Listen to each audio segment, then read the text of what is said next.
کیا جمعہ کے روز نہانا ضروری ہے؟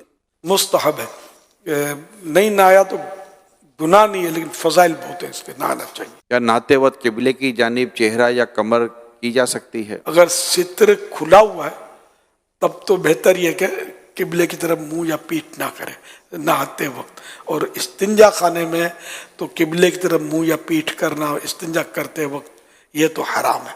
کیا عورت اپنے مخصوص ایام میں بھی نہا سکتی ہے؟ اور نہانے میں کیا اگر ضرورت ہے، ٹھنڈک کے لیے گرمی ہو رہی ہے تو نہا سکتی ہے، صفائی کے لیے نہا سکتی ہے. عورت کے لیے غسل کرتے وقت کیا سر کے بال کھولنا ضروری ہے؟ کھول کر مطلب دھونا فرض نہیں ہے، اگر سخت گندی بھی ہے اتنی سخت نہ ہو کہ اس کی جڑیں بھی تر نہ ہو. اگر ایسی سخت بندی بھی ہے چوٹی کہ اس کو کھول کر پانی نہیں بہائیں گے تو جڑیں تر نہیں ہو تو کھولنا ضروری ہو جائے گا، ورنہ ضروری نہیں ہے. ہاتھ میں نیل پالش لگی ہو کیا غسل ہو جائے گا؟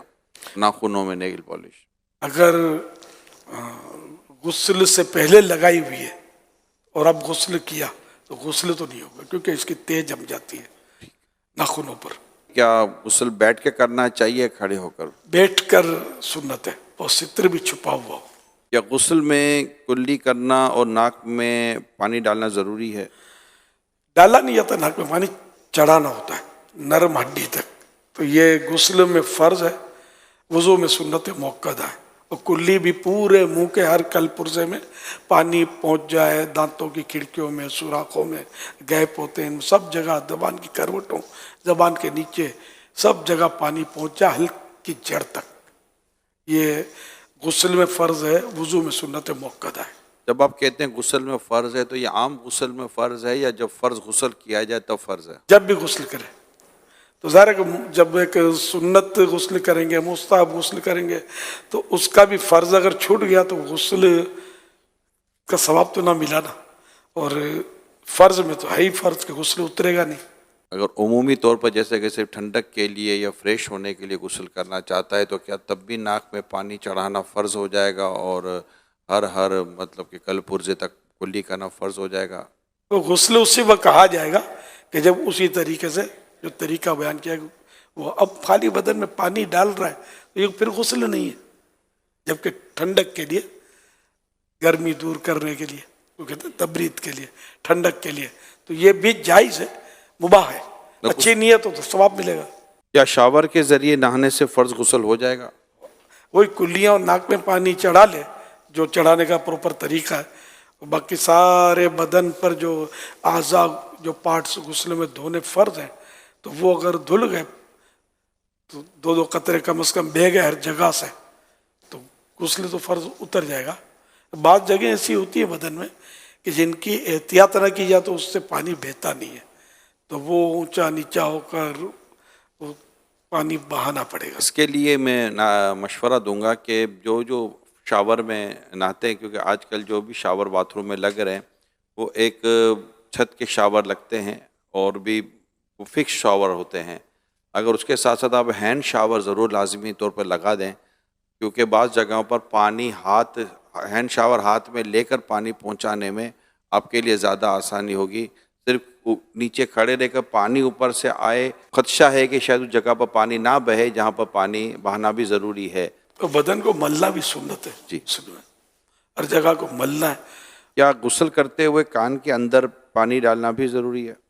کان کی جو باہر کی سطح ہے نا یہ دھلنی ہے، اندر سوراخ میں پانی تو نقصان کرے گا ڈالیں گے تو. باہر کی سطح پر پانی بہہ جائے، اب بہہ جائے. غسل میں یوں کرتے ہیں نا تو مطلب پانی کا چانس تو ہے کہ بہہ جائے. بعض اوقات ہے کہ میل جمے ہوئے ہوتے ہیں یہ کان کی ادھر، میل اتنا سخت ہوتا ہے کہ شاید پانی نہ بہے. یہ میل کو انگلی سے صاف کیا جائے. یہ اوپر کی سطح میں ہوتا ہے، یہ اس حصے میں یہ بھی تھوڑا تھوڑا فولڈ ہوتے ہیں تو یہاں بھی تھوڑا ہلا جلا کر میل کی تہ جمی بھی تو اس کو چھڑانا یہ فرض ہے. یہ ہے تو درست، لیکن بعض اوقات ایسی جگہ پر یہ میل وغیرہ جم جاتا ہے جس کا پتہ نہیں چلتا. اس طرح کی مطلب کوئی چیز رہ جائے جس کے احتیاج میں حرج ہو، جس کے دھیان رکھنے میں حرج ہو تو اس میں معافی ہوتی ہے. لیکن یہ کہ جب پتہ چل گیا کہ یہ رہ گیا ہے جیسے مکھی مچھر کی بیٹ ہے، اس طرح کی باریک چیز رہ جائے تو باہر شریعت میں بھی لکھا ہے، تو اس کو مطلب رہ گیا تو اب نماز پڑھ لی تو ہو گئی، لیکن جب پتہ چل گیا تو اب اس کو چھڑا کر اس پر پانی بہانا ہوگا۔ کیا 3 بار جسم پر پانی بہانا فرض ہے؟ ایک بار سے فرض ادا ہو جائے گا، 3 بار سنت ہے۔ اچھا، اب یہ شاور کے نیچے نہائیں گے تو 3 بار کا تو حساب نہیں رہے گا، وہ کندھے اور یہ ترتیب ہے یہ بھی نہیں رہے گی۔ تو اس میں یہ کہ ہر طرف سے پانی بس اوپر سے جیسے آ رہا ہے، اب اس میں پہلے سیدھا کندھا پھر بایاں کندھا الٹا کندھا، اس کی اب وہ ضروری نہیں ہے، تو پانی بہہ رہا ہے تو اتنی دیر بہتے پانی، یہ بہتا پانی میں آئے گا، اتنی دیر بہتے پانی میں یہ رہے جتنی دیر میں 3 بار دھل جاتا ہے، تو یہ سنت ادا ہو جائے گی۔ غیر ضروری بال کاٹنے سے کیا غسل واجب ہو جاتا ہے؟ اس سے غسل فرض نہیں ہوتا۔ نہانے کے بعد کیا نماز کے لیے وضو کرنا ضروری ہے؟ نہا لیا اور صحیح معنوں میں غسل کر لیا جس میں وضو شامل ہے، تو اب وضو ہو چکا ہے، تو پھر اب دوبارہ وضو کی ضرورت نہیں۔ کپڑے بدلنے سے یا کسی کا ننگا ستر دیکھنے سے وضو نہیں ٹوٹتا۔